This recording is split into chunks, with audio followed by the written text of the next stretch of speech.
Friends, subscribe my channel and turn on the bell icon so you're not gonna miss any upcoming effective simple home remedies. Hello my friends, welcome back to my channel. Friends, in this video I'm going to share with you in just 5 minutes remove unwanted hair permanently, and it's going to be removed from the first use, and the hair is not gonna grow back with very simple and natural ingredients at home that you can prepare this magical remedy. This removes pubic hair, armpit hair, all unwanted hair without any side effects, with all natural and simple ingredients at home. So the first thing we'll need in a clean mixing bowl, add half teaspoon of turmeric powder,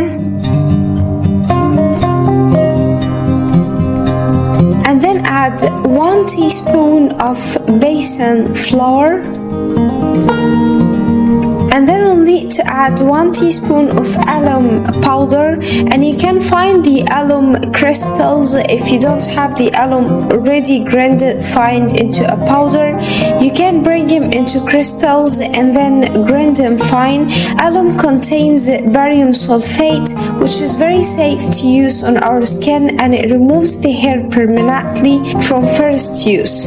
And then my friends, we'll need to add 2 teaspoons of Vaseline,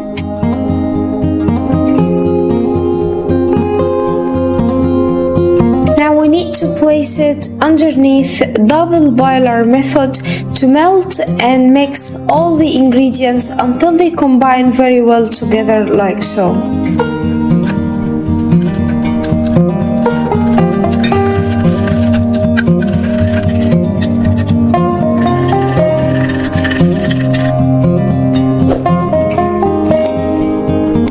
Once you're sure that all the ingredients got mixed in together and they combine together and they melt together, because you need actually to keep mixing until you find the alum powder got mixed and it got melted in and combined with all the other ingredients, we need to apply it on the affected area like how I'm showing you, my friends. Apply a thick amount and keep massaging for 5 minutes and remove it with a tissue paper. As you can tell, all the hair will come out easily, like so, my friends, and the hair is gonna grow very thin. And if you keep repeating this process, you will remove the hair permanently and the hair is not gonna come back. I hope this remedy will help you too, my friends. Don't forget to subscribe my channel and turn on the bell icon so you're not gonna miss any upcoming simple and natural effective remedies, and I'll see you in my next video. So that was it, guys, today. Thank you for watching. I hope the video will help you, and if you like the video, please subscribe for more content. I'm trying to upload for you very cool beauty ideas, and also like those, that will help me a lot, and I'll see you in my next video. I love you.